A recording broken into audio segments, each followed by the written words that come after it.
कोंकण का एक छोटा सा शांत सा गांव। सोचिए, जहां एक तरफ हैं पुरानी मान्यताएं, पुराने किस्से, और दूसरी तरफ है आज की नई सोच।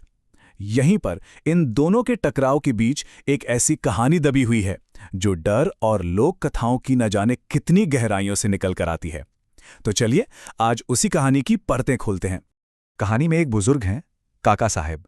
वो कहते हैं, कुछ प्यास ऐसी होती है जो श्रद्धा और डर के मेल से बुझती है। अब ये शब्द सिर्फ एक कहावत नहीं है, नहीं, ये एक सीधी सीधी चेतावनी है। एक पुराने पीपल के पेड़ से जुड़ी उस अनहोनी का इशारा जो हमारी कहानी को एक बहुत ही डरावना मोड़ देने वाली है। चलिए अब इस कहानी की बिल्कुल जड़ तक चलते हैं। सबसे पहले ये समझना जरूरी है कि वो शक्ति कौन है जो इस पूरी कहानी के केंद्र में है। एक ऐसी आत्मा जिसकी इच्छाएं अधूरी रह गईं।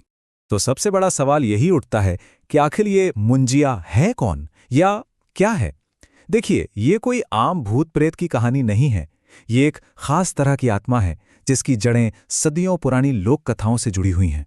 तो असल में बात यह है, एक मुंजिया, जिसे अतृप्त आत्मा भी कहते हैं, एक ऐसे जवान ब्राह्मण लड़के की रूह होती है जिसकी मौत उसके मुंज यानी जनेऊ संस्कार के बाद, लेकिन शादी से ठीक पहले हो जाती है।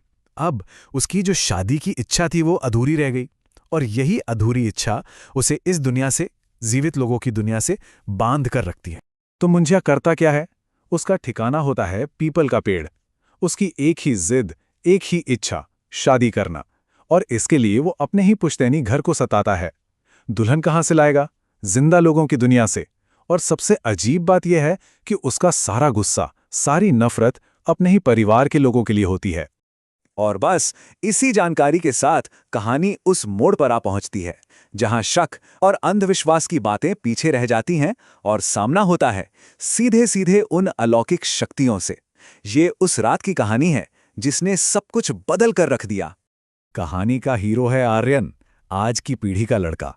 इन सब कहानियों पर उससे जरा भी यकीन नहीं है, तो बस दोस्तों के सामने अपनी बहादुरी साबित करने के लिए वो एक शर्त लगा बैठता है। सारी चेतावनियों को नजरअंदाज करके वो उसी भूतहा पेड़ की तरफ चल पड़ता है। और फिर डर धीरे धीरे करीब आने लगता है। पहले तो हवा एकदम ठंडी हो जाती है और उसमें सड़न और राख की एक अजीब सी महक खुल जाती है। फिर पेड़ की डालियों से एक बच्चे के हंसने की आवाज गूंजती है, और आखिरकार मुंजिया खुद आर्यन के सामने आ जाता है। वो सिर्फ एक चीज मांगता है, एक दुल्हन। आर्यन जैसे ही वहां से भागने की कोशिश करता है, उसे महसूस होता है कि कोई अनदेखी ताकत उसका गला घोट रही है। काका साहेब किसी तरह पवित्र भस्म फेंककर मुंजिया को कुछ देर के लिए तो भगा देते हैं, लेकिन जाते जाते हवा में उसकी एक धमकी गूंजती रह जाती है, मैं वापस आऊंगा। ये कहानी का अंत नहीं था, ये तो एक भयानक शुरुआत का ऐलान था। तो अब हम कहानी के उस हिस्से में पहुंच गए हैं जहां मुंजिया की काली छाया सिर्फ घर की दीवारों तक ही सीमित नहीं रहती। नहीं, अब वो आर्यन के शरीर और उसकी आत्मा पर कब्जा करने लगती है। आर्यन में जो बदलाव आए वो साफ साफ दिख रहे थे।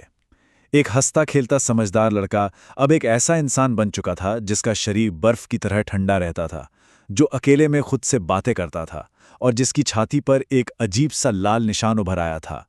ये सब उसके शरीर पर हुए कब्जे के साफ संकेत थे।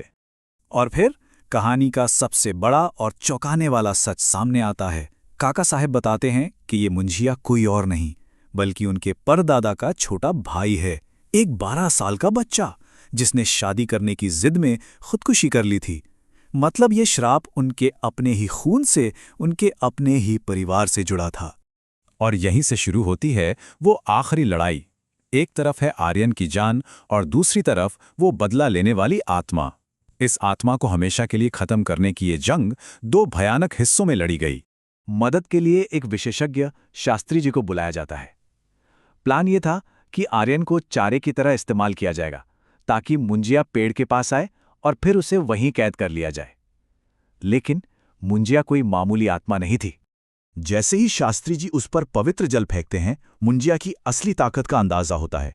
वो कहता है, ये आग मुझे नहीं जला सकती, मैंने सदियों की तपस्या की है। ये शब्द बताते हैं कि वो कितना ज्यादा शक्तिशाली हो चुका है और उसे साधारण तरीकों से हराना नामुमकिन है। और फिर एक और डरावना सच सामने आता है। उन्होंने सोचा था पेड़ को नष्ट कर देंगे तो सब ठीक हो जाएगा, लेकिन ऐसा नहीं था। मुंजिया ने अपनी शक्ति का जरिया ही बदल लिया था। अब उसकी ताकत का स्रोत वो पेड़ नहीं, बल्कि घर के पुराने तहखाने में छिपी कोई चीज थी। अब ये सिर्फ एक अतृप्त मुंजिया नहीं रहा। नहीं, वो रूप बदल चुका है। वो बन चुका है एक ब्रह्म राक्षस, एक कहीं ज्यादा ताकतवर, खतरनाक और शैतानी आत्मा। अब उनके पास सिर्फ एक ही रास्ता बचा था, एक आखिरी और बहुत ही खतरनाक योजना। उन्हें किसी तरह ब्रह्म राक्षस को तहखाने से बाहर निकालना था, उसे पवित्र जल से कमजोर करना था और फिर उस संदूक को ढूंढकर जलाना था जिसमें उसकी अस्थियां रखी थीं। जैसे ही आर्यन उस संदूक को आग लगाता है, ब्रह्म राक्षस आग की लपटों में गिर जाता है।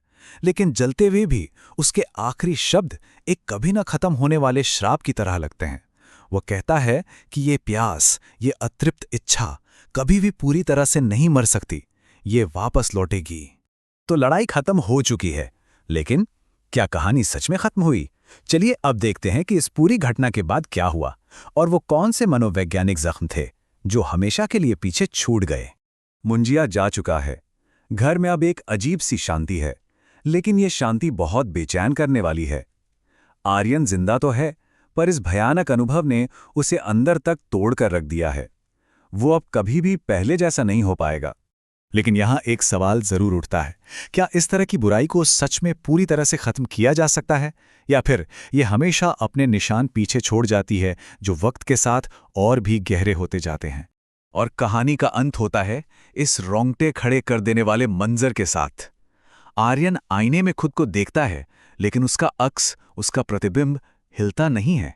वो बस स्थिर खड़ा है और उसके होठों पर मुंजिया की वही शैतानी मुस्कान है। शायद लड़ाई अभी खत्म नहीं हुई है।